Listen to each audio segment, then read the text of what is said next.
আর আমরা ওকে বুঝিয়ে দিয়েছি যে বাংলাদেশের মুসলমান আর রোহিঙ্গাদের বাঁচানোর জন্য এই বাংলা বাঙালির খেলা কেউ বিশ্বাস করছে না। দেশ বিরোধী, দেশদ্রোহী, দেশের প্রশ্নে এইরকম একটি অঙ্গরাজ্যের বিধানসভায় দাঁড়িয়ে দেশকে ছোট যারা করে তারা আর যাই হোক তারা ভারতপ্রেমী হতে পারে না। Completely anti national.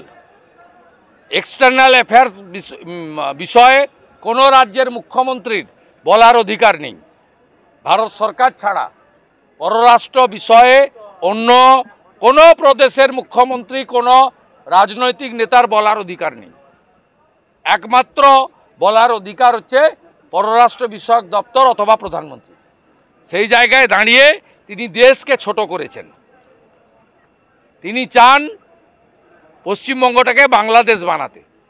যেমন জামাতের হাতে ওটা চলে গেছে, এই রাজ্যটাও যাতে জামাতের হাতে চলে যায়, দুজন মিলে একসঙ্গে চালাবেন।